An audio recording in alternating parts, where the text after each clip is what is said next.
This is All India Radio. In the national program of talks tonight, we now bring you an interview with a noted educationist and motivator, Dr. Nilay, on the topic Skill Development in India. In conversation with him is Manoj Mankar.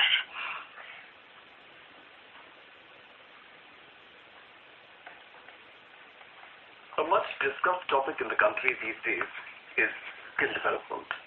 And why not?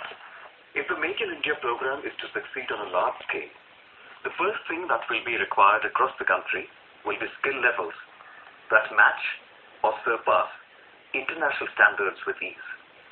To take a holistic look at the term skill development, we've invited Dr. Nilay, Fellow, Indian Council for Social Science Research, Chairman, ISTD, Delhi Chapter and Diploma Board, and Director, Training Requirement and New Concepts, to the studios of All India Radio. Dr. Nilay is a motivator, teacher, behavioral trainer, educationist, social activist, writer, and poet. He's an expert and also consultant to the Union Public Service Commission, Lal Bahadur Shastri, National Academy of Administration, Central Bureau of Investigation, Competition Commission of India, IITs, NTPC, BHEL, and a host of top corporate entities of India. Dr. Nilay, it's a pleasure and a privilege being face-to-face with a versatile person like you. Welcome to the studios of All India Radio. Thank you. Thanks a lot. Dr. Nilay, for a common man, the term skill development pictorially seems to revolve around a milieu where young men and women graduate from smart ITIs and get jobs in smart-looking manufacturing units and wear smart-looking overalls and a smile at work. Of course, it does make sense, but is there more to it than meets the eye? Yeah, it is there. It is more than blue-collar job and white-collar job. For a common man, his skill development is about coming in the mainstream of society and serving a family altogether. But, on the other hand, young men and women from small ITIs, for them, the journey is of becoming independent as well as competitive. So if I will see the whole perspective, I can only say that this whole story of skill development, particularly for a common man, is all about empowering them to represent a literate or educated society. More often than not, one tends to associate skill development with hard skills, so to say, as we mentioned in the previous question. How important are soft skills in taking the nation forward? We're not referring to the services sector alone. Soft skills in the manufacturing sector, and at all levels at that. Evolution is not technological or economical, but social too. We need to understand that. It's the social behavior which influences technical competencies. Because when we say hard skills, it's all about technical competencies. But soft is not so soft. A person who has to work in shifts under various tough conditions in plants and at shop floor need a work-life balance as well as emotional intelligence to compete and perform. In the world of numbers and targets, as you understand that there is a huge pressure today, profiles and appraisals, CTCs and more CTCs, boss and subordinate issues, there is a huge visible change in people behavior across all sectors and particularly in manufacturing sector also. People are struggling for work-life balance as well as with their attitude, ego states, communication, team synergy, leadership style. I just want to quote, because it is just a coincidence, I want to quote Vivekananda. He said, once, irrespective of technological and economic growth, the nation can only grow if people are human in attitude and think about human development. And there is another example. Sardar Patel once said to his peers, that if I am wrong at some place, feel free to advise me. You can see the issue of attitude. You can see the issue of behavior. Humility. Yeah. Soft skills is an exhibition of our education, values, and particularly maturity as a person. So certainly soft is not so soft. You have to work very hard on that. Okay. Dr. Nilay, how can a person improve his or her soft skills portfolio on one's own to begin with? Could you prescribe a do-it-yourself kit to a person of normal average intelligence? In a lighter vein, an excellent example is available right across you for any experimentation. Why not? Right behavior depends on pure thought. Again, I want to quote Vivekananda that words are secondary. It is the thought that is everything. journey of soft skills begin with, which I always put a concept called the THE, where, the T stands for thought, H stands for health, and E stands for emotion. So I mean that one has to spend time in self-introspection for clarity of goal, as well as realizing where, because we react first, we receive the things emotionally rather than rationally first. So very interestingly, we need to understand that organization, institutions and family get their stakeholders who come to the organization from the same family and who return to the family from the same organization. They are the same stakeholders. So if they are not following THE, what will happen? I am telling you the result now. The result is ego problem, attitude, lot of issues with health, envy, dissatisfaction. So the corrections needs to be done internally first. Externally, certainly we all need communication, content, conduct, and confidence to present. This is the need of the hour. You believe in transformation through realization. Now, how do you, as a motivator, achieve that? If it's not a secret, could you share elements of your methodology with our listeners? Nothing is secret. All good things have been never secret. Either the journey of from Plato to Einstein, they have never tried to make anything secret with the world. Transformation only happens in behavior when one realizes and accepts the need. Secondly, people change and correct themselves due to 4 factors which I always speak. The first one, we change due to fear. The second one is shame. This is the first one. So at the first level, I have to create a need for them. This is the most important part from as a teacher. That why they will change. So I have to create a need within them. The need of sound health, knowledge, and right relationship in life. This is my job as a teacher. This is a process where I take my participant to a level where it is found most of the problems are one's own created.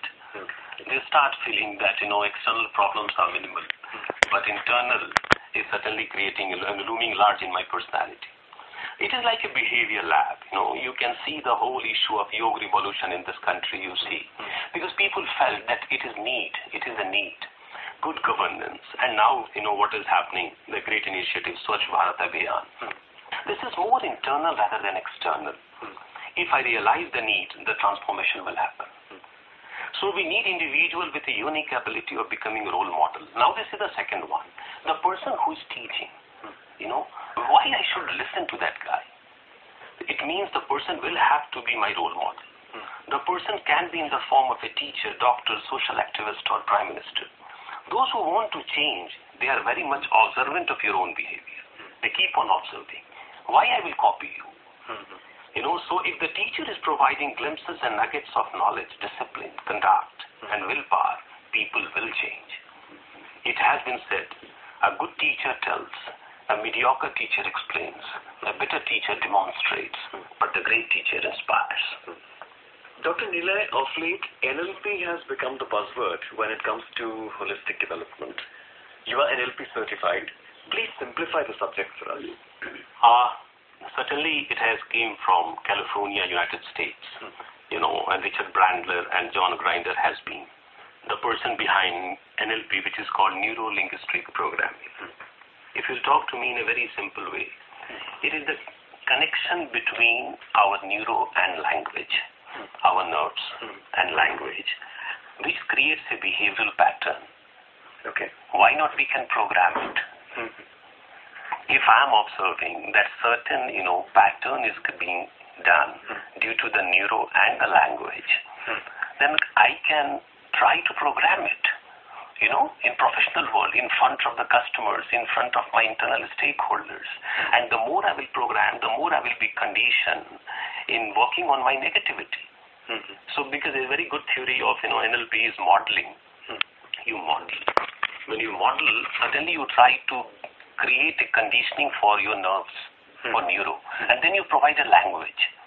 You intentionally try to provide a language. Is it about speaking well? No, not only speaking well.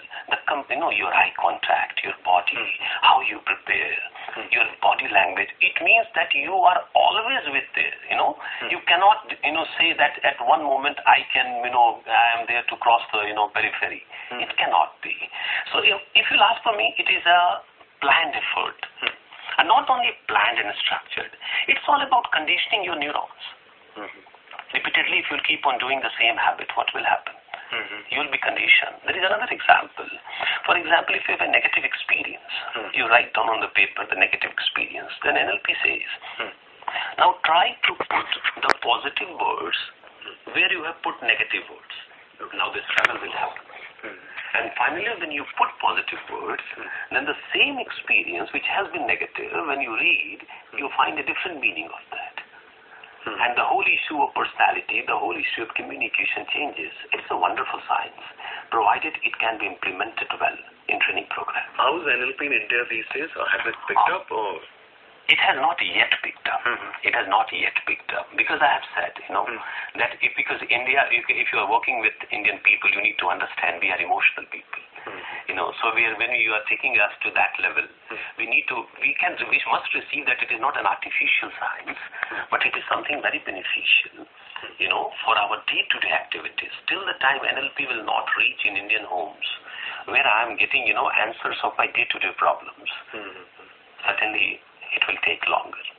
We're speaking on skill development on the eve of Mahatma Gandhi's first and only visit to All India Radio. You are a Gandhian Studies Fellow. Tell us, can Gandhiji's life and message be correlated with our subject of discussion?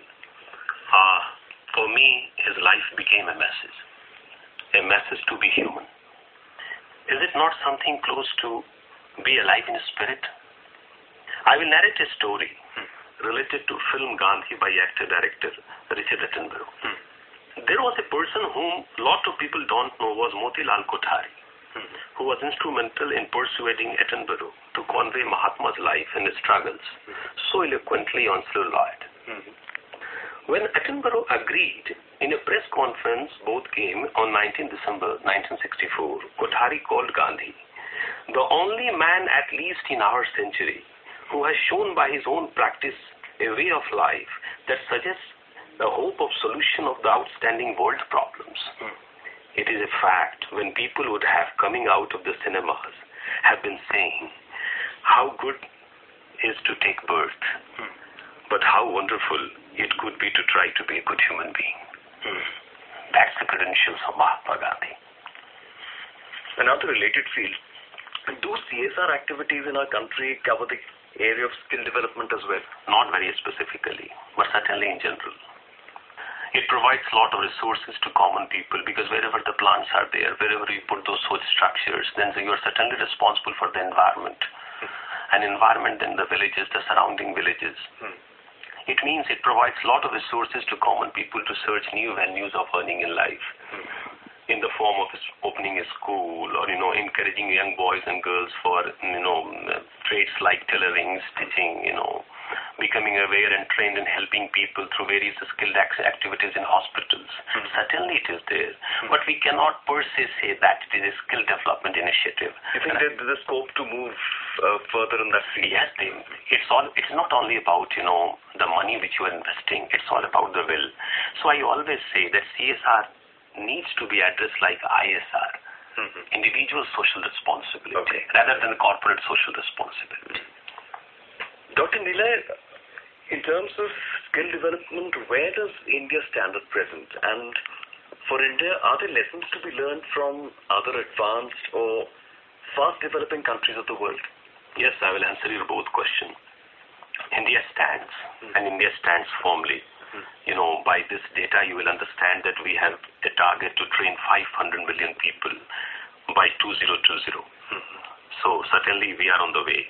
But we need to understand we have to work very hard. In China, there are 5 lakh vocational institutions. And in India, we have only 6,000. In China, they train 8 million people a year. In India, we only train 1 million. It means there is a huge gap. And we need to understand that 95% of the world youth learn any type of vocation out of 3,000 trades. It means in the world there are 3,000 trades. But in our country, we have identified only 300 trades. So there is an issue. certainly, we have to work very hard to reach to that level. Yes, we can learn something from German PPP-12 model, community college concept in USA, which is a wonderful concept. Where what they do after a higher secondary for 2 years, they will give you training in community college for 2 years. Okay. On vocational training, which is going to make you not only an independent, capable person, but certainly your 2 years experience will be added in another 2 years in the college, and you will get a graduate degree. Okay. So it's very interesting, So we need to understand in India that our curriculum is input-based rather than outcome-driven. Okay. It is input-based. Mismatch in the world of education and world of work. There is a mismatch still. Because what we are training today, we need to understand after 3 years, 4 years, the same trade and the same training will become obsolete. So we have to upskill and reskill the same force. So by 2022, industry required 347 million trained workers in 22 high-growth sectors. And there is a huge opportunity in this country. In infrastructure, it is 103 million. In building and construction, it is 30 million. Auto components, 33 million. Textile, 26 million. Retail, 17.3 million. Transport, 17 million. Healthcare, 12 million. And even in informal sector, you need domestic help. You need security. You need beauticians, There is a 37 million. So there is a huge scope. And certainly the government is working very hard on that. They are very, very positive in skill development. We only hope that, yes, by 2020, why only 500 million we will cross that. Dr. Nilay, you've done your PhD in image building and written culture. Now, for a broadcaster, that sounds a little intriguing and yet fascinating. What made you choose your subject, and what are the salient features of your thesis? In a very, naive way, I will say that Pavel Neruda, the Polish poetess, in one of her poems has said that naive questions of the life and simple questions of the life are the difficult questions. So when you go for a research, you don't have any preconceived mind. You keep on pondering, then suddenly new things appear. This word called image was always how images are formed. Why we talk a lot about somebody and why we don't talk about somebody. So in a very nutshell, if I will tell you that history is represented by two cultures, oral and written. And both the cultures have their distinctive advantages. Both complement and supplement each other. The major difference between them is the primacy of the word itself, the word. In oral culture, the words are everything. They are performance, they are meaning, they are central to all understanding, and we create an image. In written culture, the words are once removed by the representation of written language. They are now letters on a page. The sounds and actions are lost, and the interpretation of language become more private to the individual. In a state of being experienced as in oral culture, words are simply absorbed in written culture. So it was a very unique aspect of oral culture and written culture. Then I felt, we talk about Mahatma Gandhi a lot. Orally, that Gandhi has been this, Gandhi has been that. Yes, certainly Gandhi was. But as a writer, when somebody writes, he or she has, very private experience. Because words are not helping, they're letters only. So what type of image is coming? So my focus was on Hindi literature, And what I have found, yes, Gandhi, the whole personality of Gandhi was such a huge personality. That Gandhi was everywhere in prose, in the poems, in literature. But yes, there was a mixed image. It was not only a, one-side image. The image which was, that people were trying to understand. I can put in two lines, that one time Suryakant Tripathi Nirala became angry from Bapu because he has not given time to meet him. Then he wrote, Bapu yadi tum murgi khate, Hindu Muslim ek ho jate. When you read, you can understand that oral culture has a very different process of image making. But the moment you start finding image through written culture, that image will be certainly a free image. That image certainly will be an image where you have documented proof. So I just felt that why not go with the written more culture? Concrete. More concrete, yes. Well, ethics and human values seem distant words in today's make-believe smart world. What is your message to one and all, especially stakeholders in the field of skill development? First, we need to understand we are not talking anything new in terms of human values and ethics. We are human beings. It means human values and ethics are there. They are the building blocks. We have to understand that skilling manpower in the country is the need of the hour. But we have to be careful that economic upliftment will force people to copy others' behaviors pattern also. So when you are, training people from the lesser, weaker workforce, so when they will be economically uplifted, what will be done? There is a historical theories of Sanskritization, Westernization, where people try to copy human behaviors from the top, from the middle class, from the upper class.